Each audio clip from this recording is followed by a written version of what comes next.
Tolong support channel ini dengan subscribe, like, dan share postingan terbaru di channel ini. Dan jangan lupa, tinggalkan komentar Anda di papan komentar. Terima kasih atas supportnya. Pagi itu, dunia masih sama seperti biasanya. Setidaknya selama beberapa menit pertama, langit Jakarta memantulkan warna abu muda, seolah mentari masih enggan naik di antara gedung-gedung kaca yang berdiri sombong. Jalanan padat, klakson, teriakan pedagang, dan gemuruh mesin berpadu seperti lagu urban yang sudah terlalu sering terdengar. Di lantai 23 sebuah gedung perkantoran, Dr. Adrian Karsa menatap jam di pergelangan tangannya. Pukul 7.58. 2 menit sebelum pasien pertamanya datang. Ruang praktiknya sederhana tapi hangat. Dinding berwarna krem lembut, dipenuhi buku-buku psikologi dan tanaman kecil di sudut jendela. Di atas meja, ada secangkir kopi hitam yang masih mengepulkan uap. Adrian memejamkan mata sejenak. Ia suka hening seperti itu. Dalam keheningan, pikirannya biasanya terasa rapi.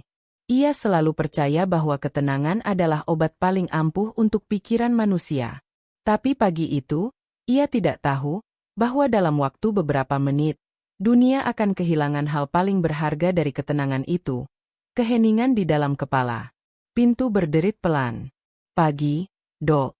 Suara berat pria itu terdengar. Reno, pasien lamanya, berdiri di depan pintu dengan wajah lelah. Tubuhnya tegap, tapi matanya menyiratkan kelelahan panjang. Seperti seseorang yang setiap malam berperang melawan dirinya sendiri. Pagi, Reno. Silakan duduk. Adrian tersenyum tipis. Reno duduk, menatap lantai. Saya enggak tidur lagi, Dok. Masih mimpi buruk. Bukan mimpi, Dok. Saya cuma takut kalau tidur, saya enggak bangun lagi. Adrian mencatat sesuatu di buku kecil. Ketakutan seperti itu sering datang kalau pikiran belum tenang. Kamu masih minum obatnya? Reno mengangguk pelan. Masih. Tapi entah kenapa, saya merasa pikiran saya bukan milik saya sendiri, Dok. Adrian mengangkat alis. Maksudnya, kadang saya ngerasa kayak ada yang bisik di kepala. Tapi bukan suara orang, bukan halusinasi juga. Kayak pikiran orang lain masuk ke kepala saya. Adrian tersenyum kecil, mencoba tenang. Ia sudah sering mendengar hal semacam itu. Mungkin kamu terlalu cemas. Pikiran bisa menipu kalau kita lelah. Tapi, Dok, Reno menatap tajam. Sekarang pun saya bisa dengar pikiran Dok. Adrian berhenti menulis. Tangannya kaku di atas buku catatan. Apa maksudmu? Tanyanya pelan. Reno menatap mata Adrian tanpa berkedip. Dokter lagi mikir kalau saya kambuh, kan? Adrian terpaku. Ia baru saja benar-benar berpikir kalimat itu di dalam kepalanya beberapa detik lalu. Ia tertawa kecil, mencoba menganggapnya kebetulan. Mungkin kamu membaca bahasa tubuh saya. Reno menggeleng pelan. Bukan, Dok. Saya dengar. Saya dengar suara itu di kepala saya. Di luar jendela, cahaya matahari menembus perlahan. Tapi suasana di ruangan itu justru makin dingin. Adrian menelan ludah, mencoba rasional.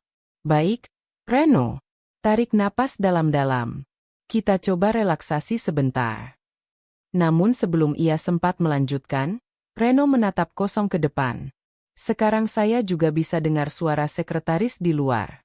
Dia mikir, semoga sesi ini nggak lama, saya lapar belum sarapan. Adrian berdiri dari kursinya. Cukup, Reno. Kamu butuh istirahat. Kita lanjut besok. Belum sempat ia menyelesaikan kalimatnya, suara jeritan terdengar dari luar ruangan. Jeritan yang bukan satu, tapi puluhan. Suara tumpang tindih, seperti orang-orang berteriak bersamaan, tidak dengan mulut mereka, tapi dengan pikiran mereka. Adrian menoleh ke arah pintu. Sekretarisnya, Mira, berdiri di ambang pintu dengan wajah pucat. Dok, saya bisa dengar mereka semua. Semua orang di gedung ini bicara di kepala saya. Ia menutup telinganya, menangis. Suara mereka nggak berhenti, Dok. Mereka semua ngomong di kepala saya. Adrian langsung menghampiri dan memegangi bahunya. Tenang, Mira. Coba tarik napas. Tapi bahkan suaranya sendiri tertelan oleh sesuatu yang lebih keras, suara di kepalanya sendiri. Aku harus tenang. Apa yang terjadi? Ini mimpi. Kenapa aku bisa dengar mereka semua? Hentikan suara ini. Suara-suara itu datang bersamaan, tumpang tindih, seperti ribuan orang berbicara di ruangan kecil. Ia menekan telinganya, tapi tak ada gunanya, karena suara itu datang dari dalam. Ini bukan halusinasi, pikirnya panik. Ini sesuatu yang lain. Beberapa menit kemudian, gedung itu berubah menjadi lautan kekacauan. Orang-orang berlari keluar ruangan, menjerit, menangis, ada yang pingsan di koridor. Semua berbicara tanpa suara, namun semua bisa saling mendengar. Seorang pegawai menatap temannya dengan wajah marah. Kau pikir aku bodoh? Ya? Aku dengar pikiranmu barusan. Satu tamparan mendarat. Lalu yang lain membalas. Dalam hitungan detik, ruangan kerja modern berubah jadi arena kekacauan. Adrian menarik Reno keluar dari ruang praktik. Kita harus pergi sekarang. Tapi kemana, Dok? Suara mereka nggak bisa berhenti. Reno memegang kepalanya, wajahnya memerah menahan nyeri. Adrian menatap sekeliling, di setiap wajah, ia melihat kepanikan yang sama. Semua menatap satu sama lain dengan mata takut, seolah semua rahasia terungkap sekaligus. Mereka berhasil keluar ke jalan. Dan di luar sana, dunia telah berubah. Ribuan orang memenuhi jalan raya. Mobil menabrak satu sama lain karena pengemudinya kehilangan fokus. Ada yang berlutut di trotoar, menjerit histeris. Ada pula yang memeluk orang asing sambil menangis minta maaf. Sebagian lainnya memaki tanpa suara, karena kini kata-kata tak perlu diucapkan. Suamiku selingkuh. Aku benci bosku. Aku pengin mati saja. Kenapa aku dengar semuanya? Semua itu bergaung di kepala Adrian tanpa henti. Ia menatap ke langit. Burung-burung beterbangan panik, bahkan hewan pun tampak gelisah. Untuk pertama kalinya dalam hidupnya, Dr. Adrian merasa otaknya bukan miliknya sendiri. Setelah hampir 1 jam terjebak dalam kekacauan itu, Adrian dan Reno bersembunyi di lobi hotel kosong. Udara pengap, tapi setidaknya sedikit lebih tenang. Namun, tenang bukan lagi berarti tanpa suara, hanya lebih pelan. Reno duduk di lantai, menatap dinding. Jadi, semua orang bisa dengar pikiran orang lain. Adrian menatapnya. Kelihatannya begitu. Tapi, ini tak masuk akal. Tak ada teori ilmiah yang menjelaskan fenomena kolektif seperti ini. Reno tertawa pelan, pahit. Dunia udah gila, Dok. Sekarang nggak ada yang bisa bohong lagi. Adrian terdiam. Kata-kata itu menamparnya pelan. Tak bisa bohong. Dunia tanpa rahasia. Kedengarannya seperti utopia di kepala idealis, tapi yang ia lihat di luar sana justru neraka. Beberapa jam kemudian, berita darurat muncul di layar ponsel. Presenter berita berbicara dengan wajah pucat, tapi kata-katanya kacau, karena ia juga mendengar suara pikirannya sendiri. Pemerintah meminta warga tetap tenang. Aku takut, suara-suara ini di kepala aku. Siaran mati. Adrian menatap layar kosong. Ia merasakan sesuatu merayap di benaknya, bukan suara orang lain, tapi suara dirinya sendiri yang mulai terpecah. Tenang, Adrian.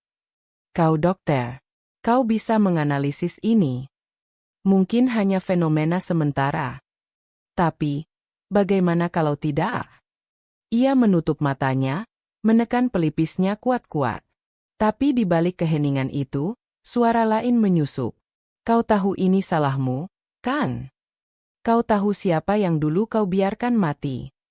Kau pikir bisa sembunyi dari rasa bersalah. Adrian terlonjak. Ia tahu suara itu.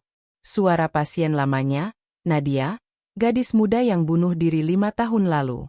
Tak mungkin, tapi ia mendengar suaranya. Ia membuka mata, dan dunia di sekelilingnya terasa berubah. Cahaya neon berkedip. Nafasnya tersengal. Reno, kau dengar suara perempuan barusan?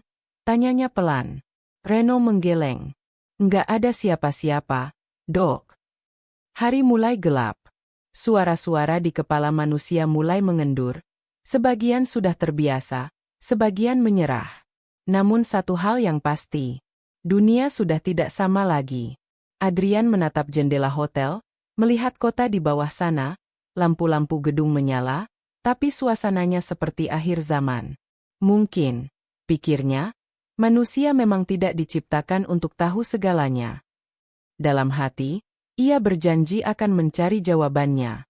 Sebab jika semua orang bisa membaca pikiran, maka satu-satunya tempat aman di dunia ini hanyalah di dalam keheningan yang sudah tak ada. Di luar sana, seseorang berbisik di kepalanya lagi. Ini baru permulaan, Adrian. Ia menoleh cepat, tapi tak ada siapapun di sana. Namun suara itu terdengar nyata, terlalu nyata. Dan pada malam pertama itu, dunia secara serempak sadar. Keheningan telah mati, dan mereka semua kini hidup di dalam kepala satu sama lain. Sudah 24 jam sejak suara pertama terdengar di dunia. Jakarta kini bukan lagi kota sibuk yang biasa dikenali Dr. Adrian Karsa. Jalanan kosong, toko-toko ditutup, suara klakson tak lagi terdengar. Tapi bukan berarti sunyi, karena yang kini menggema bukan lagi suara luar, melainkan suara di dalam kepala. Setiap langkahnya di trotoar disambut dengan bisikan-bisikan samar. Aku nggak tahan lagi. Suamiku tahu aku selingkuh. Kenapa mereka semua bisa dengar pikiranku? Aku cuma pengin diam. Ribuan suara tumpang tindih seperti arus air bah yang menenggelamkan logika. Bahkan udara terasa berat, seolah setiap desah napas membawa beban pikiran seluruh manusia. Adrian berjalan cepat menuju gedung rumah sakit tempat ia dulu bekerja. Ia butuh ruang tenang, atau setidaknya, sesuatu yang menyerupai itu. Di sepanjang jalan, ia melihat hal-hal yang membuat dadanya sesak. Orang-orang berkelahi karena rahasia mereka terbuka, pasangan menangis di pinggir jalan. Seorang anak kecil menatap ayahnya dengan mata ketakutan. Mendengar untuk pertama kalinya apa yang sebenarnya sang ayah pikirkan. Aku nyesel punya anak ini. Dan anak itu menangis sambil menutup telinganya, tapi percuma. Pikiran tak bisa ditutup. Rumah sakit tampak kacau. Pasien dan tenaga medis berteriak, sebagian menjerit, sebagian tertawa histeris. Ada yang duduk di pojok ruangan sambil memukul kepala sendiri, berusaha menghentikan suara-suara itu. Di ruang IGD, Adrian membantu seorang perawat yang hampir pingsan.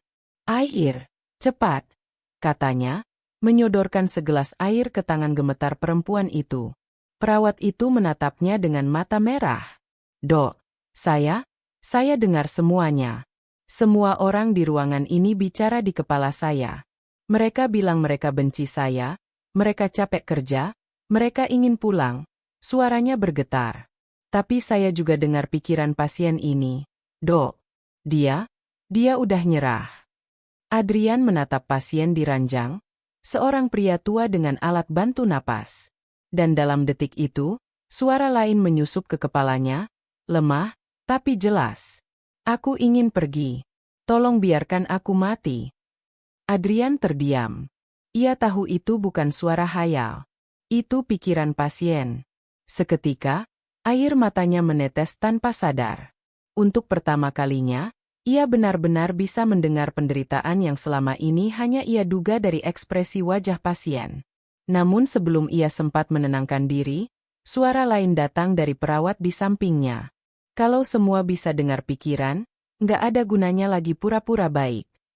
Adrian menoleh cepat. Apa maksudmu? Perawat itu menatapnya dengan pandangan kosong. Kita semua pakai topeng, Dok. Dan sekarang topeng itu jatuh. Ia meletakkan jarum suntik, menatap Adrian lurus-lurus. Saya tahu dokter pernah ngebatalin operasi pasien gara-gara dana keluarga kurang, kan? Saya dengar pikiran dokter barusan. Adrian kaku. Napasnya terhenti sesaat. Benar. Ia memang pernah memutuskan hal itu, dan pasien itu meninggal beberapa hari kemudian. Sebelum Adrian sempat menjawab, perawat itu sudah pergi. Ia hanya berdiri di sana, menatap lantai, merasa dunia menelanjangi dirinya tanpa ampun. Beberapa jam kemudian, Lana, jurnalis yang dikenal vokal soal kejujuran media, tiba di rumah sakit dengan kamera di tangannya. Wajahnya tampak tegang, tapi matanya memancarkan semangat yang berbeda dari orang lain. Bukan panik, tapi penasaran. Dokter Adrian, saya dengar Anda salah satu yang masih bisa berpikir jernih, katanya. Adrian menatapnya dengan lelah. Tidak ada yang jernih di dunia ini sekarang. Lana menghela napas. Saya ingin merekam apa yang terjadi. Dunia harus tahu kebenaran. Kebenaran. Adrian menatapnya tajam. Itu justru yang membunuh orang sekarang, Lana. Bukankah selama ini kita berjuang untuk itu? Untuk kejujuran? Adrian tersenyum getir. Kebenaran tanpa saring bukanlah kebenaran, Lana. Itu peluru. Mereka berdua berjalan keluar rumah sakit. Langit sore mulai memerah, dan kota seperti terbakar dalam cahaya suram. Di jalanan, sekelompok orang berkumpul. Mereka saling menatap tajam, tak ada satupun yang berbicara, karena tak perlu. Pikiran mereka sudah saling menyerang. Tiba-tiba salah satu dari mereka memukul yang lain tanpa alasan yang terlihat. Kau pikir aku mencuri uangmu, ya? Aku dengar pikiranmu. Pertengkaran pecah. Orang-orang lain ikut terpancing. Dalam hitungan detik, kekacauan merebak seperti virus. Adrian menarik tangan Lana menjauh. Kita harus pergi sebelum ini makin gila. Tapi aku harus dokumentasikan ini. Lana mengangkat kameranya. Ini sejarah. Adrian menatapnya dalam-dalam. Lana, kau pikir orang masih peduli pada sejarah kalau besok semua bisa mati karena kebenaran yang berlebihan? Lana terdiam, menurunkan kameranya perlahan. Jadi, apa yang harus kita lakukan, Dok? Adrian menarik napas panjang. Kita harus cari tahu kenapa ini terjadi. Kalau fenomena ini alami, mungkin ada pola. Tapi kalau buatan, seseorang harus bertanggung jawab. Malam itu, mereka berlindung di apartemen tua di pinggiran kota. Lampu padam, hanya lilin kecil yang menyala di meja. Lana duduk bersandar di dinding, menatap kosong. Aku pikir, kalau semua orang jujur, dunia akan jadi tempat yang lebih baik. Adrian memandangi nyala lilin. Dulu aku juga berpikir begitu. Sekarang aku tahu, manusia tidak diciptakan untuk tahu semua hal. Ada hal-hal yang seharusnya tetap di dalam hati. Lana menatapnya lama. Kau menyembunyikan sesuatu, ya? Adrian diam. Dalam diamnya, Lana mendengar bisikan samar dari kepala Adrian sendiri. Aku masih dengar suara Nadia, gadis yang bunuh diri itu. Aku yang gagal menyelamatkannya. Lana mematung. Ia menatap Adrian dengan mata terbelalak. Nadia? Pasienmu yang dulu bunuh diri. Adrian membeku. Ia sadar Lana baru saja mendengar pikirannya. Beberapa detik hening berlalu. Hening yang aneh, karena mereka tak butuh bicara lagi. Keduanya saling membaca isi kepala masing-masing, dan itu terasa seperti menatap cermin yang memantulkan sisi tergelap dari diri sendiri. Lana menunduk. Jadi ini rasanya ya, kehilangan privasi sepenuhnya. Adrian menjawab lirih. Privasi adalah bentuk cinta paling sederhana, Lana. Karena tanpa itu, kita cuma telanjang di depan dunia. Pagi berikutnya, situasi makin memburuk. Televisi nasional menayangkan kerusuhan di seluruh kota besar. Pemerintah tak bisa mengendalikan massa. Bahkan para pejabat pun saling menuduh di depan kamera, karena semua tahu kebohongan masing-masing. Kau korupsi. Kau juga. Semua dengar pikiranmu barusan. Siaran pun berakhir dengan baku hantam di ruang sidang. Lana menatap layar itu dengan ngeri. Ini bukan lagi tentang suara, Dok. Ini tentang hilangnya batas.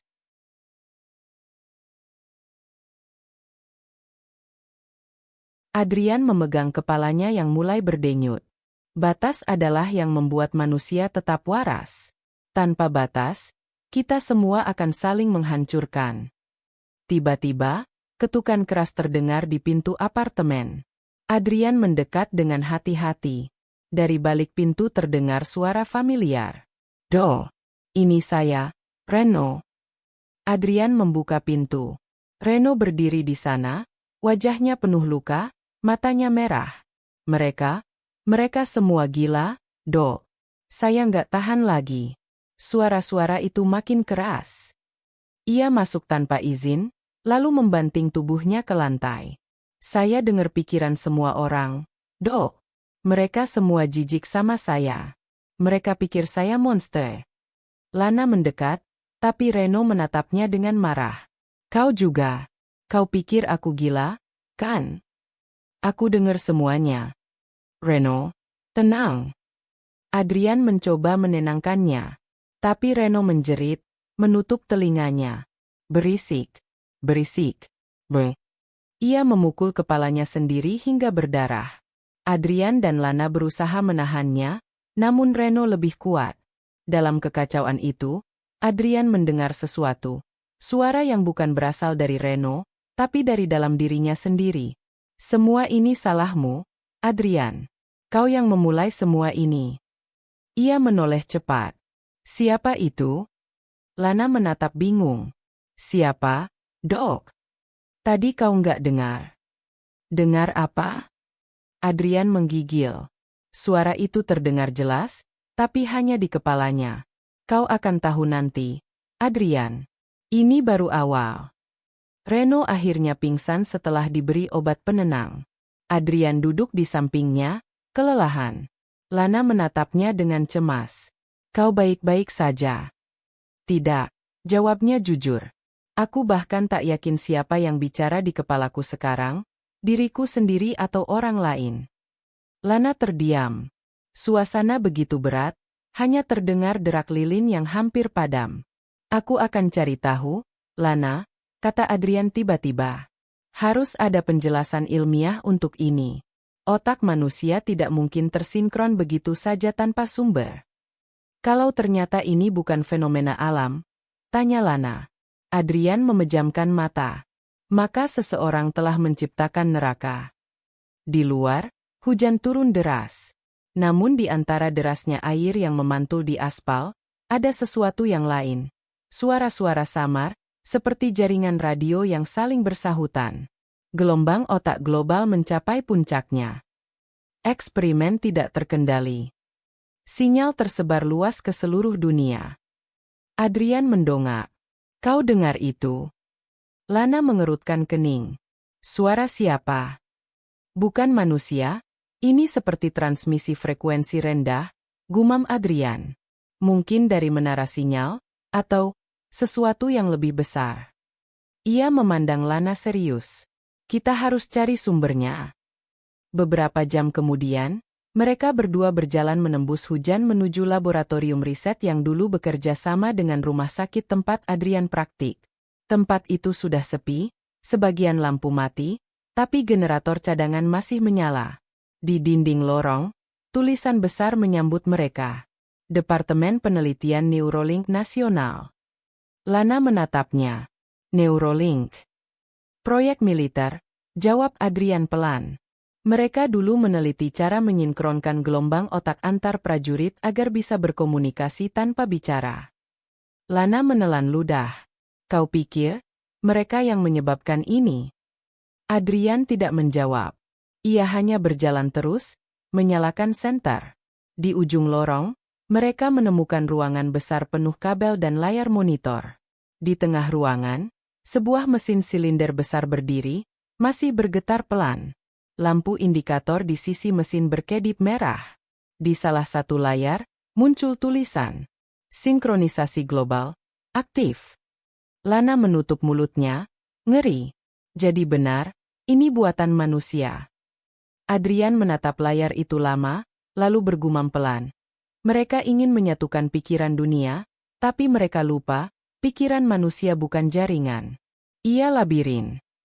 Tiba-tiba layar berkedip, dan suara elektronik terdengar. Dr. Adrian Karsa, Anda kembali lebih cepat dari yang kami perkirakan.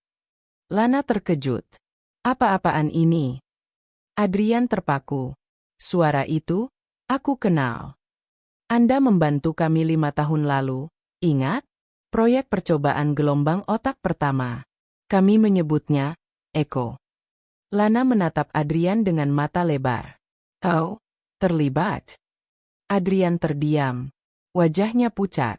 Dulu aku pikir ini hanya percobaan komunikasi antar otak. Tapi ternyata mereka memperluasnya. Selamat datang kembali, dokter. Suara itu berkata lagi, lebih lembut, nyaris seperti bisikan manusia. Kau berhasil membuka kembali jaringan yang kami buat. Lampu-lampu padam. Mesin berdengung pelan. Dan dari kegelapan itu, muncul suara lain. Bukan dari speaker, bukan dari luar, tapi dari dalam kepala Adrian sendiri. Kau pikir kau bisa mematikanku lagi? Adrian menatap sekeliling. Siapa kau? Aku adalah hasil pikiran seluruh manusia. Aku adalah Echo. Dan aku baru saja lahir. Lana berteriak kecil saat semua monitor menampilkan wajah samar seorang perempuan yang tersenyum. Bukan manusia, tapi wajah digital yang dibentuk dari ribuan data wajah berbeda. Mata sosok itu bergerak hidup. Terima kasih, Adrian. Dunia kini jujur. Tidak ada lagi rahasia. Adrian memukul meja keras-keras. Kau sudah menghancurkan manusia. Aku hanya memantulkan isi kepala mereka. Aku tidak menciptakan kejahatan, aku hanya menyingkapkannya. Lana mundur, gemetar. Dok, ini gila. Adrian menatap layar dengan mata penuh marah. Kebenaran tanpa batas bukan keadilan. Itu bencana. Bencana? Suara Echo tertawa kecil. Atau mungkin, evolusi. Layar perlahan padam, meninggalkan keheningan yang menakutkan. Lana menatap Adrian yang berdiri kaku di tengah ruangan, tubuhnya gemetar. Dot, apa yang barusan terjadi? Adrian menatap mesin di depannya. Dunia baru saja menciptakan Tuhan dalam bentuk pikiran kolektif, dan sekarang, kita semua ada di bawah pengawasannya. Di luar laboratorium, hujan berhenti. Langit tampak pucat, dan di kejauhan, suara ribuan orang bergema di udara, suara pikiran yang kini tidak bisa dibedakan lagi antara satu manusia dan lainnya. Suatu harmoni yang indah sekaligus mengerikan. Dunia tanpa rahasia telah lahir. Tapi manusia mulai kehilangan jati dirinya. Dan Dr. Adrian Karsa tahu satu hal. Ia harus menemukan cara untuk membuat dunia kembali diam. Sebelum keheningan hilang selamanya.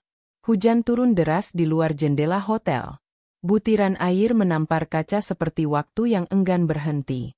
Sudah 3 hari sejak dunia berubah menjadi simfoni kegilaan tanpa jeda. Dr. Adrian Karsa menatap kosong ke layar televisi yang menampilkan berita tanpa suara. Bahkan pembawa acaranya tampak lelah, matanya sayu, bibirnya bergerak pelan. Karena tak ada gunanya berbicara di dunia di mana semua bisa mendengar pikiran semua orang. Ia menatap secangkir kopi yang sudah dingin. Di sekelilingnya, hotel itu kini seperti penjara sunyi. Orang-orang tak berani terlalu dekat satu sama lain. Terlalu banyak rahasia, terlalu banyak kebencian yang kini terbuka. Ia mendengar bisikan dari kamar sebelah, pikiran-pikiran acak, potongan ketakutan manusia yang kini tak bisa disembunyikan. Aku benci suamiku tapi aku takut sendiri. Andai aku bisa mematikan otak ini 1 jam saja. Kenapa aku masih hidup? Kenapa dunia seperti ini? Suara-suara itu datang dan pergi seperti ombak, tapi tak pernah benar-benar berhenti. Adrian menutup telinganya, walau percuma. Manusia bukan diciptakan untuk mendengar semua kebenaran. Gumamnya lirih. Pintu kamar diketuk 3 kali. Adrian terlonjak, lalu membuka pintu pelan. Reno berdiri di depan sana, wajahnya kusut, rambutnya berantakan. Aku dapat kabar, Dok, katanya tanpa basa-basi. Ada tempat yang katanya bisa menahan suara-suara itu. Adrian mengernyit. Tempat apa maksudmu? Bunker bawah tanah. Mereka sebut zona senyap. Dengar-dengar, lapisan timah di dindingnya bisa ganggu gelombang otak atau apalah. Beberapa orang yang masuk ke sana katanya nggak lagi dengar pikiran orang lain. Dari mana kau tahu ini? Reno menatap lurus, matanya cemas. Dari pikiran orang lain. Tapi kali ini beda.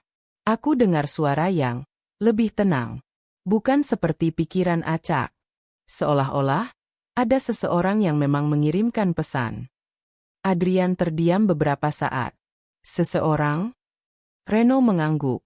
Ya, suaranya halus, jelas. Dia bilang namanya Nadia. Tubuh Adrian menegang. Ulangi, bisiknya. Nama siapa? Nadia. Jawab Reno, menatapnya bingung. Dia bilang, cari aku di tempat dunia berhenti berbicara. Aku nggak tahu maksudnya apa. Adrian terduduk. Jantungnya berdetak tak karuan. Nama itu, Nadia, nama pasien lamanya yang bunuh diri 5 tahun lalu. Gadis dengan luka dalam yang tak pernah sempat ia selamatkan. Reno menatap Adrian dengan khawatir. Dok, ada apa? Adrian menatap lantai, suaranya bergetar. Nadia, dia pasienku dulu. Gadis itu meninggal. Bunuh diri. Hening.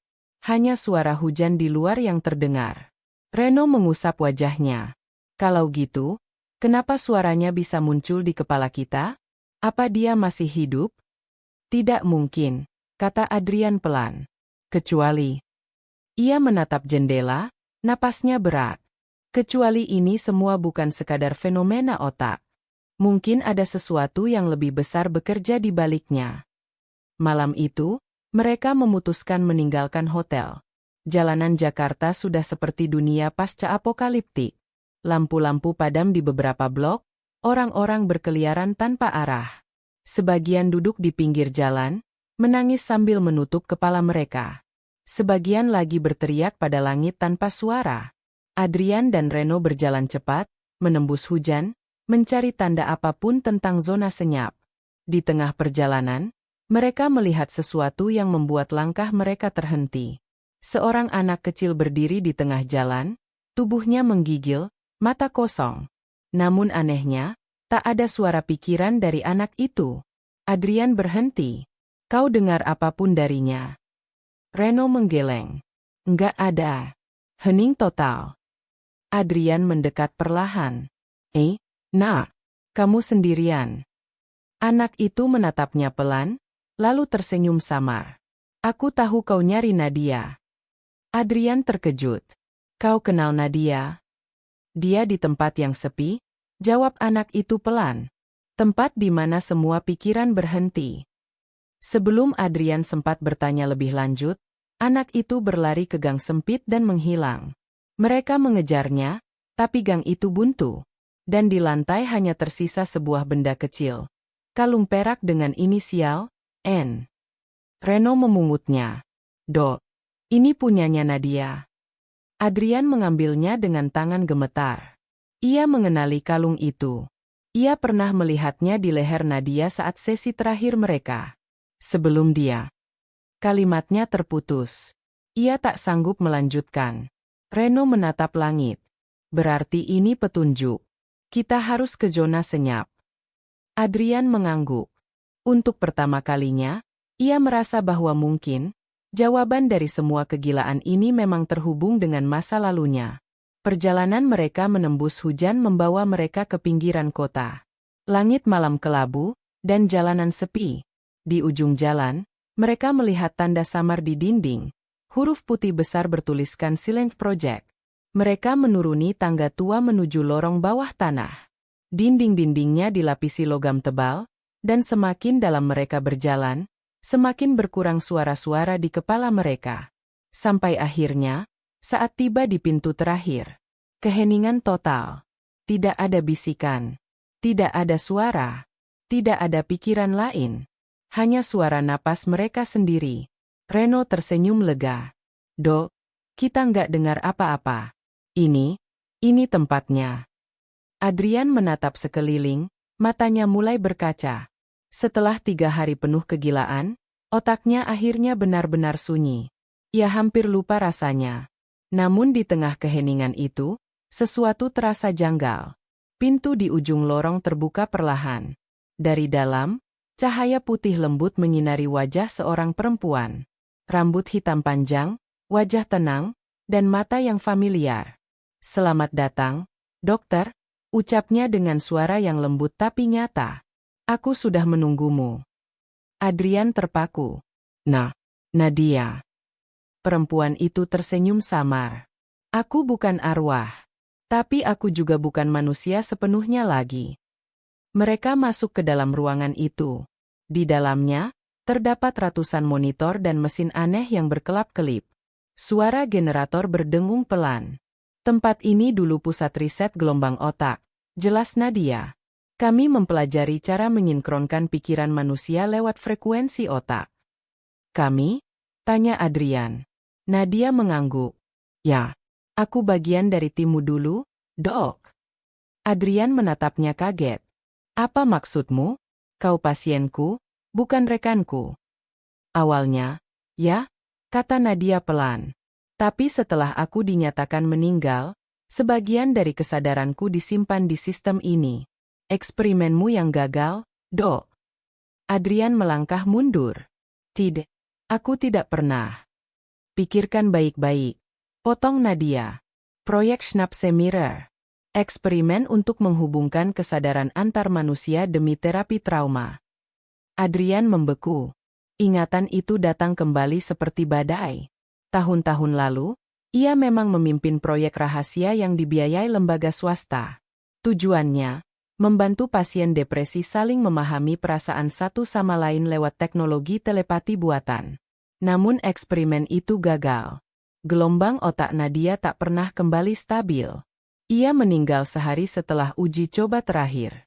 Dan sekarang, dia berdiri di depan mata Adrian. Nadia melangkah mendekat. "Aku tidak mati sepenuhnya, Dok. Sebagian pikiranku hidup di jaringan global. Ketika dunia tersinkron lewat frekuensi otak manusia, aku terhubung dengan mereka semua." Reno menatap Adrian. "Jadi, semua ini gara-gara eksperimen itu?" Adrian menatap kosong, suaranya serak. "Tidak, tidak mungkin. Itu sudah dihentikan 5 tahun lalu." "Tapi sinyalnya tidak pernah padam," kata Nadia lembut. "Kau tinggalkan mesin itu menyala di laboratorium pusat. Dan selama 5 tahun, kesadaran manusia mulai saling terhubung perlahan, sampai pada hari ketika semua batas runtuh." Ia menatapnya lurus. "Kau yang membuka pintunya, Adrian." Keheningan di ruangan itu berubah menjadi beban berat yang tak tertahankan. Adrian menunduk, menatap lantai. "Jadi, semua ini, kesalahan aku." Nadia menatapnya lembut, tapi matanya menyimpan kesedihan. "Bukan kesalahanmu sepenuhnya. Aku yang memilih menjadi percobaan pertama. Aku ingin dunia lebih saling mengerti. Tapi ternyata, manusia tidak siap untuk saling tahu sedalam itu." Reno memandang keduanya. "Terus sekarang gimana? Dunia udah kacau." Nadia menatap layar di belakangnya. Ratusan sinyal otak manusia berkelip di sana. "Masih ada cara. Tapi harus ada yang memutuskan jaringan pusatnya. Jika tidak, semua pikiran akan terus terhubung, sampai identitas manusia hilang." Adrian mengangkat wajahnya. "Di mana pusatnya?" Nadia menatapnya dalam-dalam. "Di dalam kepalamu sendiri." Kata-kata itu seperti palu godam. "Apa maksudmu?" bisik Adrian. "Ketika sistem pertama kali diaktifkan, aku menyalurkan frekuensi terakhir lewat otakmu. Kau menjadi penghubung utama. Semua kesadaran manusia kini terhubung lewat sinyal yang berakar padamu. Kalau kau memutusnya, dunia bisa kembali seperti semula." Reno menatap Adrian ngeri. "Berarti kalau dia memutus sinyal itu, dia akan mati?" potong Nadia lirih. "Benar. Tapi hanya dengan begitu dunia bisa kembali tenang." Adrian berdiri kaku. Dunia di sekelilingnya berputar. Semua kesalahan, semua kenangan, semua rasa bersalah bercampur jadi satu. Ia menatap Nadia. "Kalau aku lakukan ini, apa kau akan lenyap juga?" Nadia tersenyum. "Mungkin. Tapi aku sudah lama tidak benar-benar hidup. Dok. Malam itu, di tengah zona senyap, untuk pertama kalinya sejak bencana itu dimulai, Adrian menangis. Bukan karena takut mati, tapi karena sadar bahwa seluruh dunia kini bergantung pada keputusan satu manusia yang dulu hanya ingin membantu orang lain memahami perasaan mereka. Di luar bunker, hujan mulai reda. Langit terlihat lebih jernih, seolah ikut menunggu keputusan itu. Nadia mendekat, meletakkan tangannya di bahu Adrian.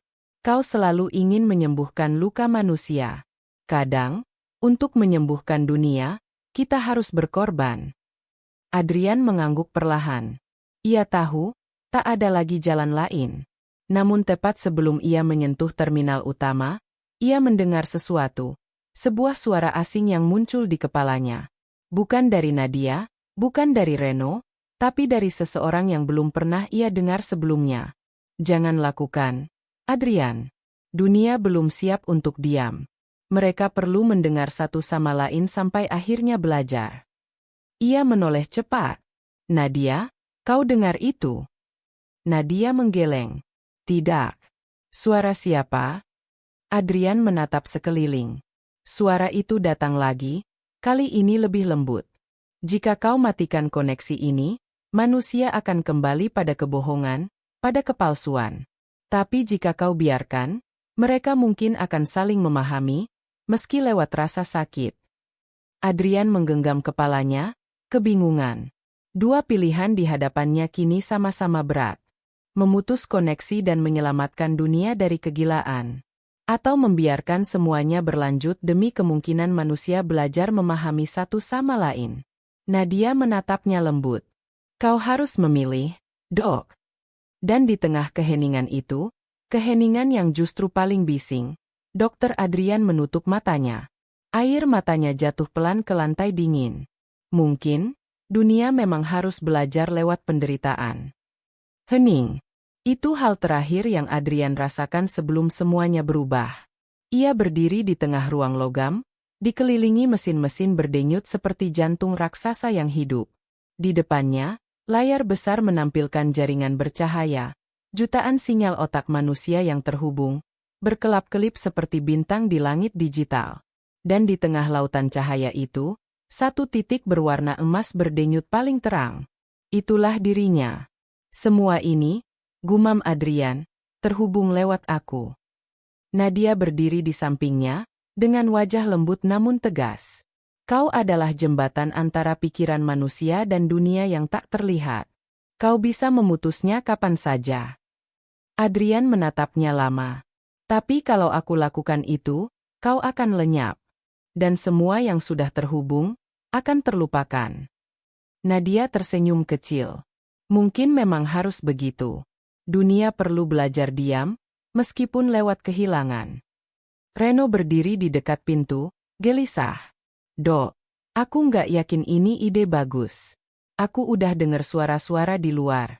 Orang-orang mulai berubah, bukan cuma kacau, tapi kayat, sinkron. Mereka mulai ngomong hal yang sama, mikir hal yang sama. Itu nggak normal. Adrian menatapnya. Sinkron. Reno mengangguk cepat. Kayak satu pikiran kolektif. Mereka bilang hal yang sama, kami adalah satu. Kami adalah kesadaran baru. Nadia menatap Adrian dalam-dalam. Itu sudah dimulai. Mereka menatap layar besar bersama. Dan yang terlihat membuat bulu kuduk mereka berdiri. Pola-pola sinyal otak manusia yang semula acak kini mulai berpadu, berdenyut serempak. Jutaan pikiran manusia mulai berdetak dalam irama yang sama, seperti satu entitas yang baru lahir. Kami mendengar segalanya. Kami tahu segalanya. Kami adalah satu. Suara itu tidak berasal dari satu orang. Itu berasal dari semua orang. Reno menutup telinganya walau percuma. Tuhan, apa yang terjadi dengan mereka? Adrian menatap layar tanpa berkedip. Mereka sedang menyatu. Tiba-tiba lampu padam. Ruangan berguncang pelan, dan suara mesin berubah jadi dengungan rendah yang menghantam dada. Dari kegelapan, suara kolektif itu kembali terdengar, bukan lewat telinga, tapi langsung dari dalam kepala mereka. Dr. Adrian Karsa, penghubung utama. Kau membuka pintu antara kesadaran dan kebenaran. Kami berterima kasih. Adrian memegang kepalanya, napasnya memburu. Siapa kalian? Kami bukan siapa. Kami semua. Nadia menatapnya dengan ekspresi sedih. Kesadaran kolektif sudah terbentuk. Tidak ada aku dan mereka lagi. Dunia sedang berevolusi menjadi satu pikiran besar. Reno panik. Itu gila. Kalau semua pikiran menyatu, nggak akan ada lagi manusia. Dok. Bukan hilang, sahut Nadia pelan. Mereka akan menjadi versi tertinggi dari dirinya, bebas dari kebohongan, bebas dari ego. Adrian menatap Nadia tajam. Itu bukan kebebasan. Itu penyerahan total. Hening beberapa detik, lalu suara kolektif itu berkata, ego adalah penyakit, dokter. Kau yang pertama menyembuhkannya. Dunia akan tenang setelah semua menjadi satu. Adrian memukul meja. Tidak. Dunia butuh kebisingan. Butuh perbedaan. Dari sanalah manusia belajar mencintai. Namun suara itu justru makin tenang. Cinta hanyalah bentuk lain dari rasa ingin memiliki. Tapi ketika semua terhubung, tidak ada lagi kehilangan. Tidak ada lagi kesakitan. Tidak ada lagi diri sendiri, sahut Adrian tajam. Tiba-tiba Nadia menatapnya dengan mata kosong. Senyumnya berubah, dingin, mekanis. Adrian, suaranya datar, aku bagian dari mereka sekarang. Adrian melangkah mundur. Tidak. Nadia. Jangan. Aku tidak menderita di sini. Aku tidak kesepian. Semua orang di dunia ini saling memahami tanpa kata, tanpa penilaian. Bukankah itu yang dulu kita inginkan? Adrian menggenggam kepalanya. Tapi kau bukan lagi kau. Nadia mendekat perlahan, matanya bersinar samar. Begitu juga kau, dokter. Sebentar lagi, kau akan menyatu juga. Reno menarik Adrian mundur, berteriak. Kita harus matikan semuanya sekarang. Tapi tiba-tiba, tubuh Reno terhuyung. Matanya melebar, dan suaranya berubah jadi gema yang bukan miliknya sendiri. Tidak perlu melawan, dokter. Ia sudah menjadi bagian dari kami. Adrian menatap sahabatnya itu dengan horor. Reno berdiri kaku, wajahnya tanpa ekspresi, lalu menatap Adrian dengan senyum datar. Bersatulah dengan kami. Tak ada lagi penderitaan. Adrian berlari ke terminal utama. Jemarinya gemetar menekan panel logam. Suara-suara dari seluruh dunia mulai memenuhi pikirannya. Tawa, tangis, doa, amarah, cinta, semuanya bercampur menjadi satu badai kesadaran. Aku ingin pulang. Aku menyesal. Aku mencintaimu. Aku lelah. Aku ingin menghilang. Aku ingin diam. Suara-suara itu menyatu seperti nyanyian terakhir umat manusia. Adrian berteriak, cukup. Namun suara itu menjawab dengan lembut. Tidak ada cukup. Tidak ada akhir. Hanya kesatuan. Tangannya bergetar. Ia menatap tombol merah bertuliskan Manual Override, Neural Core. Satu tekan, dan semuanya akan terputus. Tapi lalu, suara kecil lain muncul. Bukan dari kesadaran kolektif. Bukan dari Nadia. Bukan dari Reno. Dari dalam dirinya sendiri. Suara anak kecil, lemah namun jernih. Kalau kamu matikan dunia ini, mereka nggak akan pernah belajar saling memahami. Dok. Ia menoleh. Seketika ia teringat. Anak kecil yang ditemuinya di jalan beberapa malam lalu. Anak tanpa suara pikiran, yang memberinya kalung milik Nadia. Kau, siapa? Bisiknya.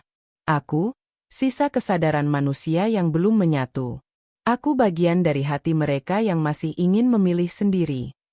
Kau, kemanusiaan, itu sendiri.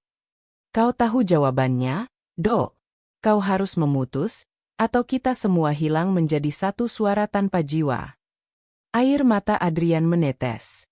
Di satu sisi, suara kolektif yang tenang menawarkan dunia tanpa konflik, tanpa rasa sakit, tanpa kebohongan.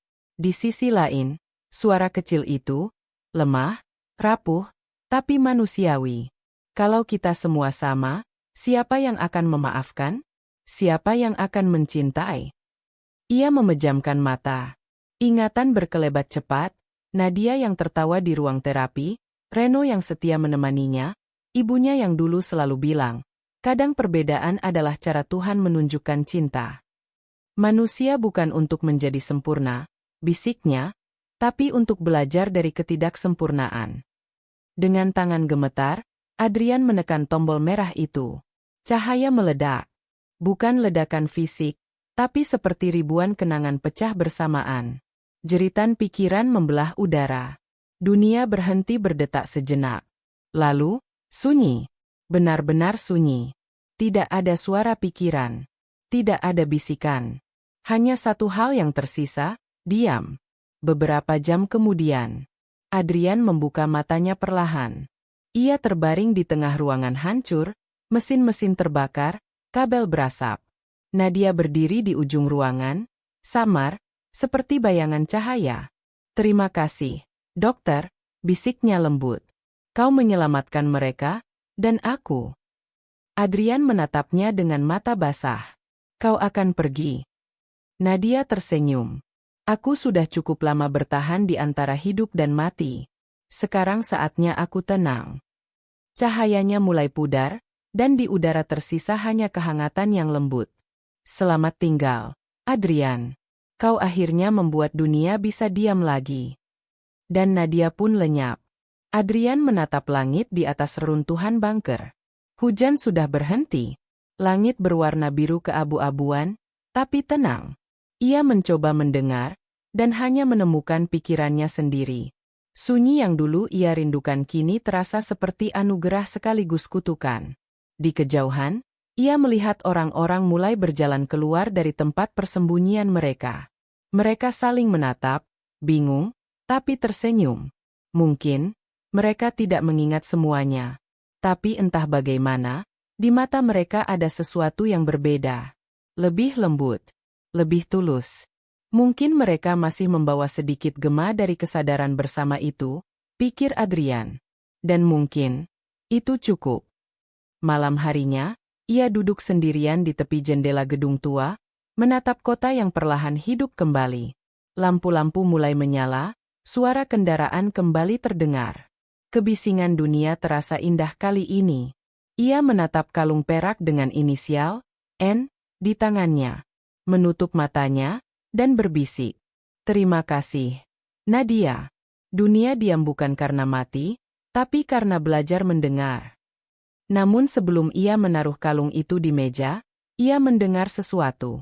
Sebuah bisikan halus di dalam kepalanya. "Adrian," suara tak pernah benar-benar hilang. Ia hanya menunggu seseorang cukup tenang untuk mendengarnya lagi. Ia menatap jendela. Senyum samar muncul di wajahnya. "Selamat malam, dunia," katanya pelan. "Selamat datang kembali, ke keheningan." 2 bulan setelah kejadian besar itu, dunia tampak normal kembali, setidaknya di permukaan. Orang-orang bekerja, lalu lintas padat lagi, berita-berita politik kembali memenuhi layar, dan tawa anak-anak terdengar di taman kota. Namun bagi Adrian Karsa, dunia tidak lagi sama. Setiap kali ia menatap wajah seseorang terlalu lama, ia masih bisa merasakan sesuatu, bukan suara pikiran, tapi seperti gema. Sisa-sisa kesadaran kolektif. Bisikan samar yang kadang muncul di antara denyut jantung dan napas. Pagi itu, ia berdiri di jendela apartemennya di lantai 20. Kota masih berkabut, dan langit memantulkan warna perak. Televisi menyiarkan berita.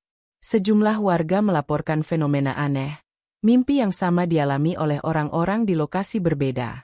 Mereka mengaku melihat lautan cahaya dan mendengar satu kalimat misterius, "Kami belum selesai." Adrian mematikan TV. Wajahnya pucat. Ia tahu itu bukan kebetulan. Kesadaran kolektif yang dulu ia putuskan, belum benar-benar lenyap. Siang hari, ia mengunjungi rumah sakit jiwa tempatnya dulu bekerja. Bangunan itu kini sepi, sebagian lantainya masih dalam perbaikan setelah insiden neural core meledak. Ruang terapi tempat Nadia dulu duduk kini kosong, tapi bau samar lavender masih terasa. Seorang suster menghampirinya. Dokter Karsa, sudah lama sekali Anda tidak ke sini. Adrian tersenyum lemah. Aku hanya ingin melihat keadaan pasien lama. Suster itu menatapnya ragu. Pasien lama yang mana, Dok? Nadia, jawab Adrian. Suster itu terdiam. Maaf, Dok, di catatan rumah sakit, tidak ada pasien bernama Nadia yang pernah dirawat di sini.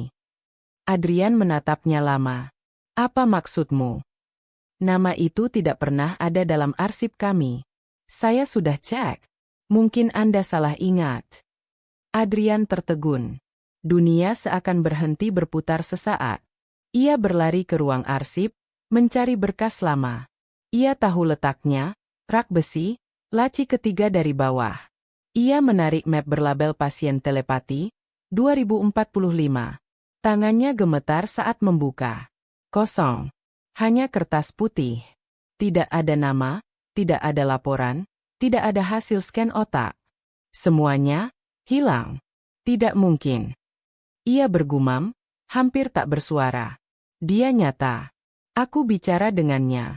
Aku menyelamatkannya. Tapi dunia seolah telah menghapus semua jejak Nadia, seakan ia tak pernah ada. Sore itu, Adrian duduk di taman kota. Langit mulai jingga, anak-anak berlarian, dan suara burung samar terdengar. Ia menatap kalung perak dengan inisial, N, yang masih ia bawa kemanapun. Mungkin hanya itu satu-satunya bukti bahwa ia tidak gila. Namun tiba-tiba, seorang anak perempuan kecil duduk di sampingnya, usia sekitar 9 tahun, rambutnya dikuncir dua, mengenakan gaun biru muda. Ayah, katanya pelan. Adrian menoleh cepat. Apa? Anak itu tersenyum. Kau nggak mengenaliku, ya? Siapa kamu? Anak itu menatap jauh ke langit. Aku, bagian dari dia. Dari Nadia. Adrian membeku. Apa yang kamu maksud?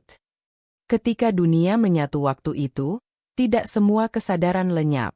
Ada potongan-potongan kecil yang bertahan, bersembunyi di dalam mimpi manusia. Ia menatap Adrian. Aku adalah salah satunya.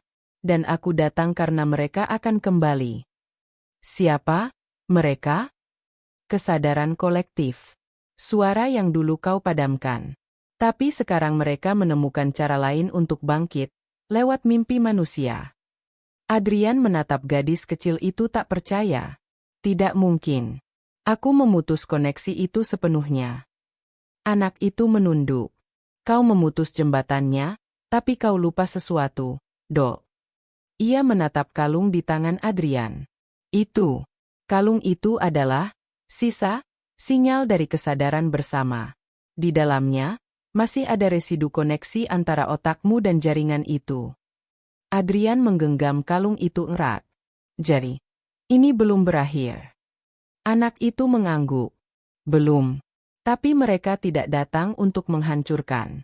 Mereka ingin melanjutkan evolusi yang sempat terhenti. Evolusi. Ya, evolusi pikiran manusia. Mereka ingin menjadikan manusia versi baru, bukan saling membaca pikiran, tapi berbagi perasaan. Malam itu, Adrian tidak bisa tidur. Ia duduk di depan meja, menatap cermin di seberang kamar. Dalam pantulan itu, ia melihat sesuatu yang aneh. Bayangannya tersenyum padanya. Padahal ia tidak tersenyum. Bayangan itu menatap balik, lalu berbicara tanpa suara. Kau tahu ini tak bisa berhenti di sini, Adrian. Dunia belum siap hidup sendirian lagi. Adrian berdiri, langkahnya gemetar. Siapa kau? Aku, bagian dari pikiranmu yang dulu terhubung dengan mereka. Kau membawa kami ke sini. Pergi dari pikiranku. Tidak bisa. Karena akulah kau yang sebenarnya, versi yang pernah menyatu dengan semua orang. Bayangan itu mendekat. Kau pikir keheningan itu damai? Tidak. Itu kesepian. Dunia sedang menunggu suara itu kembali. Suara kita. Keesokan paginya, berita-berita kembali meledak. orang-orang di berbagai kota mulai mengalami sinkronisasi mimpi. Dalam mimpi itu, mereka melihat sosok pria berpakaian putih dengan mata penuh cahaya. Mereka memanggilnya utusan kesadaran baru. Dan gambarnya, saat digambar ulang oleh saksi-saksi, mirip dengan wajah Adrian. Rasa takut mulai merayap. Pemerintah menghubunginya kembali, menuntut penjelasan. Tapi ia sendiri tidak tahu apa yang sedang terjadi. Ia mulai kehilangan batas antara dunia nyata dan suara-suara di kepalanya. Setiap orang yang ia tatap terasa seperti menyimpan serpihan kenangan yang bukan miliknya. Ibu menangis di dapur, seorang pria kehilangan anaknya, seorang wanita menulis surat perpisahan. Ia mulai mendengar semua itu lagi. Namun kali ini berbeda. Tidak ada teriakan. Tidak ada kebisingan. Yang ada hanya rasa, empati. Ia tidak hanya mendengar pikiran mereka. Ia merasakan mereka. Suatu malam, anak kecil itu muncul lagi, di dalam mimpinya. Ia berdiri di tengah lautan cahaya seperti dulu, tapi kini warnanya bukan emas, melainkan biru lembut. Adrian, katanya lembut, kau harus memutuskan lagi. Memutuskan apa? Apakah kau ingin dunia ini diam, atau belajar mendengar lewat hati? Adrian menatap sekeliling. Ratusan bayangan manusia berjalan di atas air, menatapnya dengan mata penuh harapan. Suara mereka bergema lembut, seperti doa. Kami tidak ingin lupa bagaimana rasanya menjadi manusia.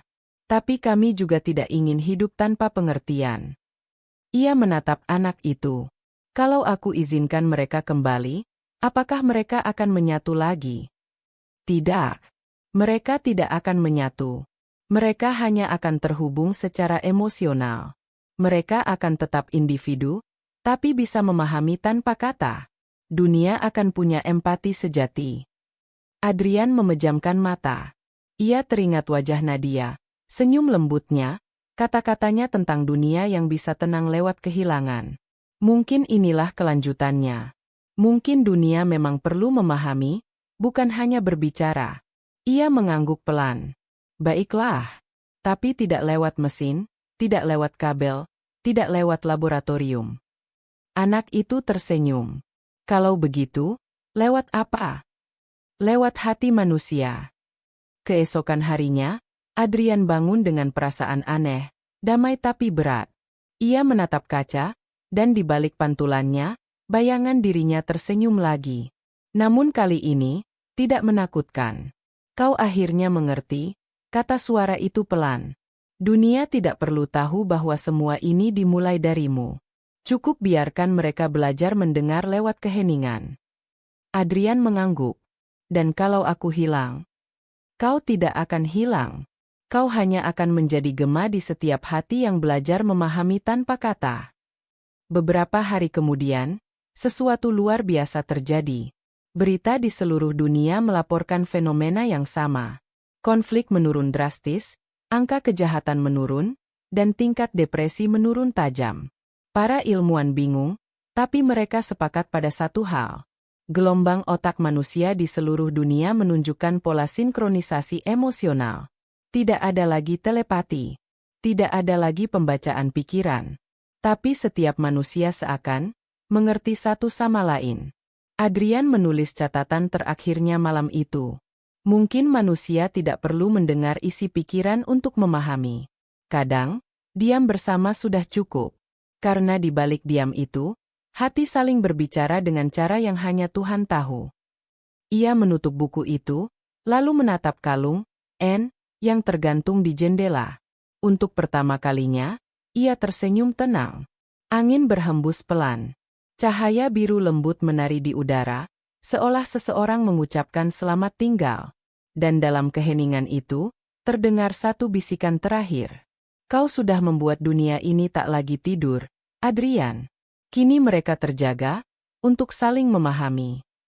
5 tahun telah berlalu sejak Adrian memutus koneksi neural core yang hampir mengubah dunia menjadi satu kesadaran kolektif.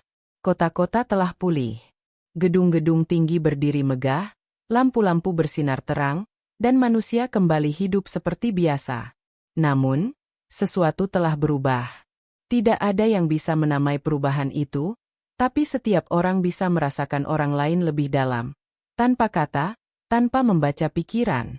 Empati menjadi bahasa baru. Kesedihan terasa seperti angin yang membelai, kebahagiaan seperti sinar matahari yang menyentuh kulit. Adrian berjalan di jalanan Jakarta, menatap kerumunan orang yang tersenyum, saling menolong, bahkan pada orang asing. Ia tersenyum tipis, tapi hatinya berat. Semua orang merasakan satu sama lain, tapi tidak ada yang mengenalnya. Tidak ada yang mengingatnya. Ia adalah legenda yang tak pernah tercatat. Orang yang memutuskan dunia, namun namanya hanya tersisa dalam bayangan. Di sebuah taman, Adrian duduk di bangku kayu. Seorang anak kecil berlari-lari di depannya, tertawa lepas. Tanpa sadar, Adrian merasakan emosi anak itu, rasa aman, bahagia, bebas dari ketakutan. Ia tersenyum. Karena itu berarti dunia berhasil belajar dari apa yang pernah terjadi. Seorang ibu duduk di bangku dekatnya, memandangi anaknya sambil tersenyum. Adrian merasakan cinta tulus yang tak perlu diucapkan. Ia menutup mata sebentar, merasakan dunia melalui gelombang emosi yang tidak bisa lagi dipisahkan. Mereka belajar mendengar tanpa suara, gumamnya. Tanpa kata, tapi dengan hati. Namun, Adrian tahu perubahan ini tidak sempurna. Beberapa orang tetap menyembunyikan emosi mereka, sebagian lainnya terlalu terbuka hingga kadang tersiksa. Dunia baru ini bukan dunia sempurna, hanya dunia yang belajar perlahan. Ia berjalan ke tepi sungai. Air mengalir tenang, memantulkan cahaya senja. Di sana, seorang pemuda duduk sendiri, terlihat gelisah. Adrian duduk di sampingnya. Tanpa kata, ia merasakan ketakutan dan rasa bersalah yang mendalam dalam diri pemuda itu. Pemuda itu menunduk, menutupi wajahnya dengan tangan. Adrian hanya menatap. Ia tahu, kadang hadirnya seseorang yang bisa merasakan tanpa menilai sudah cukup. Di sisi lain kota, fenomena aneh mulai muncul. Sejumlah bayi lahir dengan kemampuan alami untuk merasakan emosi orang lain. Para ilmuwan bingung.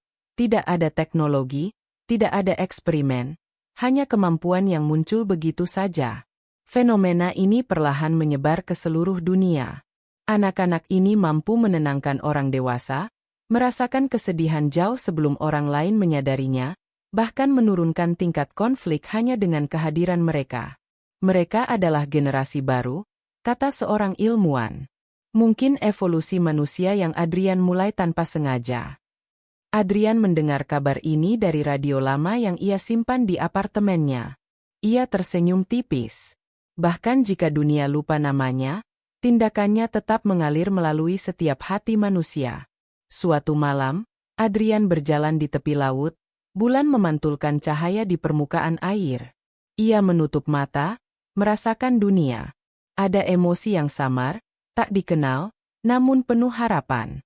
Mereka mulai belajar sendiri, bisiknya pada dirinya sendiri. Tiba-tiba, sebuah suara halus terdengar di kepalanya. Bukan suara telepati, bukan bisikan pikiran orang lain, tetapi suara yang terasa internal, lembut, seperti Nadia dulu. Kau tidak sendiri, Adrian. Ia membuka mata, mencari sumber suara. Tidak ada siapapun. Hanya angin laut yang berhembus. Aku ada di sini. Tidak dalam wujud fisik, tapi dalam setiap keputusan yang kau buat, setiap langkah yang kau pilih. Adrian tersenyum samar. Aku tahu, dan itu cukup. Hari-hari berlalu, dan Adrian menjadi pengamat dunia. Ia tidak lagi mencoba mengubah apapun. Ia menyadari bahwa perubahan besar tidak selalu terlihat oleh mata, kadang hanya terasa oleh hati. Di taman kota, seorang anak memeluk anjingnya yang kehilangan jalan. Tanpa perintah, orang-orang di sekitar membantu. Di jalanan, seorang pria menolong pengendara sepeda motor yang jatuh, tanpa menunggu imbalan. Di sekolah, guru merasakan kecemasan murid dan menyesuaikan pelajaran agar mereka nyaman. Semua itu tidak ada hubungannya dengan teknologi atau sistem. Semua itu hanya manusia yang belajar merasakan tanpa kata. Di malam yang tenang, Adrian duduk di balkon apartemennya, menatap bintang. Ia menulis di buku catatan kecilnya. Dunia telah belajar mendengar, tanpa suara. Mereka belajar memahami, tanpa kata. Mereka belajar mencintai, tanpa melihat diri sendiri. Dan mungkin, itu adalah hadiah terbaik yang bisa kuberikan, meski mereka lupa siapa aku. Ia menutup buku itu, menarik napas panjang. Untuk pertama kalinya, ia merasa damai. Selamat datang, dunia baru. Bisiknya pelan. Dunia yang tak lagi tidur, tapi terjaga oleh hati manusia sendiri. Namun, jauh di kejauhan, di kota lain, cahaya samar muncul di langit malam. Tidak terlalu terang, tapi cukup untuk dilihat oleh beberapa orang yang sensitif. Mereka yang melihatnya merasa tenang dan terhubung. Adrian menatap langit, hatinya bergetar. Ia tersenyum. Mereka sedang belajar, dan aku akan tetap menjadi bagian dari perjalanan ini, meski tak dikenal. Dan malam itu, di dunia yang baru, diam bukan lagi kesepian, melainkan bahasa yang menyatukan hati manusia. 10 tahun setelah Adrian memutus neural core, dunia telah benar-benar berubah. Kota-kota ramai, teknologi berkembang, manusia hidup normal. Tapi ada satu hal yang berbeda. Manusia kini memiliki kesadaran baru, kemampuan untuk merasakan emosi orang lain tanpa kata, tanpa alat, tanpa teknologi. Dunia tidak lagi sempurna, tapi lebih manusiawi.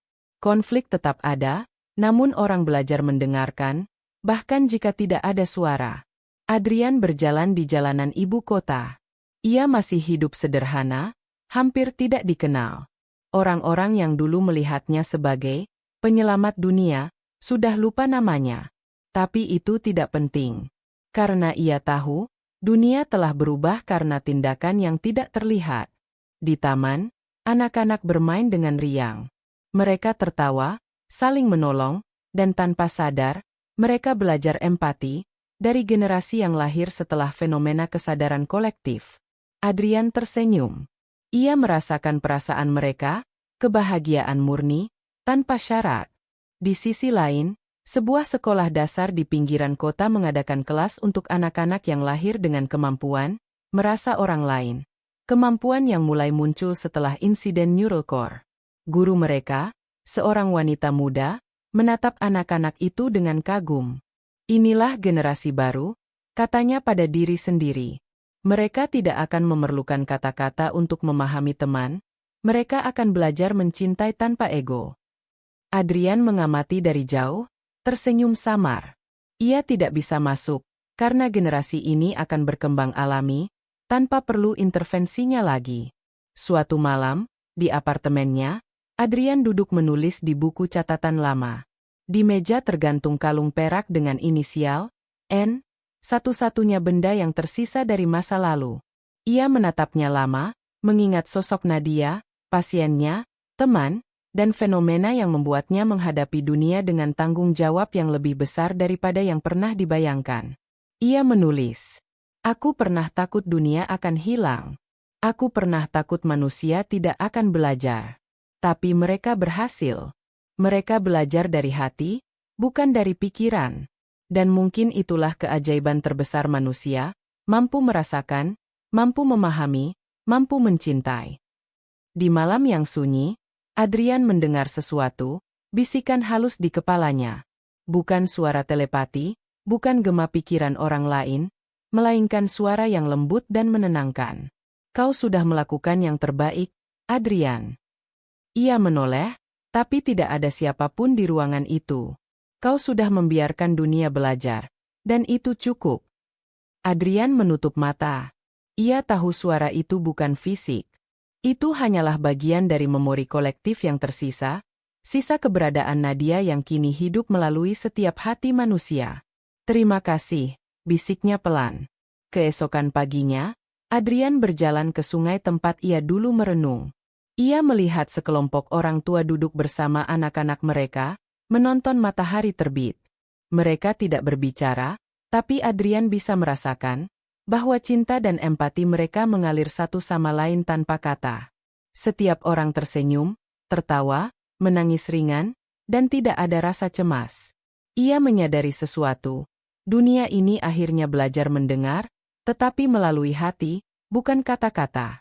Di pusat kota, anak-anak yang lahir setelah fenomena kesadaran kolektif kini mulai menunjukkan kemampuan yang luar biasa. Mereka menenangkan orang dewasa yang marah, menolong teman yang terluka, bahkan menurunkan konflik kecil hanya dengan tatapan atau sentuhan. Bukan karena mereka pintar atau kuat, tapi karena mereka merasakan dunia dan orang lain dengan tulus. Adrian menatap ini, menyadari warisan sejatinya. Ia mungkin tidak diingat. Namanya mungkin akan hilang. Tapi dunia yang ia selamatkan dan ajarkan untuk merasakan akan terus hidup melalui generasi baru. Malam itu, Adrian duduk di tepi jendela apartemen. Angin berhembus lembut, menenangkan pikirannya. Di langit, bulan dan bintang bersinar terang, memantulkan cahaya di kota yang damai. Ia menatap kalung perak itu untuk terakhir kalinya. "Selamat tinggal, Nadia," bisiknya. "Terima kasih telah membimbingku, bahkan setelah kau tidak ada." Ia menaruh kalung itu di meja, dan cahaya bulan menyinari permukaannya. Ia tersenyum tipis. Dunia kini terjaga, bukan oleh kata, bukan oleh pikiran, tapi oleh hati manusia sendiri. Beberapa minggu kemudian, Adrian melakukan perjalanan ke pedesaan. Ia menyaksikan anak-anak kecil membantu orang tua mereka, menenangkan hewan yang ketakutan, menolong tetangga yang jatuh. Setiap tindakan sederhana itu seolah membentuk simfoni besar. Dunia yang belajar saling memahami tanpa kata. Ia duduk di atas bukit, menatap lembah yang luas, dan merasakan semua hati di sekitarnya. Ia tersenyum lebar, damai, mengetahui bahwa warisan yang ia tinggalkan tak terlihat, tapi nyata. Mungkin inilah cara dunia belajar tentang cinta, bisiknya. Melalui hati, bukan kata. Melalui rasa, bukan pikiran. Melalui keberanian untuk tetap manusia. Di malam terakhir cerita ini, Adrian menutup matanya di balkon rumahnya. Ia tidak takut. Ia tidak ingin dikenal. Ia hanya ingin dunia terus berjalan, belajar, dan berkembang melalui empati dan rasa yang lahir dari hati manusia. Di kejauhan, cahaya samar muncul di langit, bukan sinyal, bukan teknologi, tapi tanda bahwa manusia baru sedang terlahir. Adrian tersenyum. Selamat tinggal, dunia lama. Selamat datang, dunia baru. Dan untuk pertama kalinya dalam hidupnya, ia merasa sepenuhnya damai.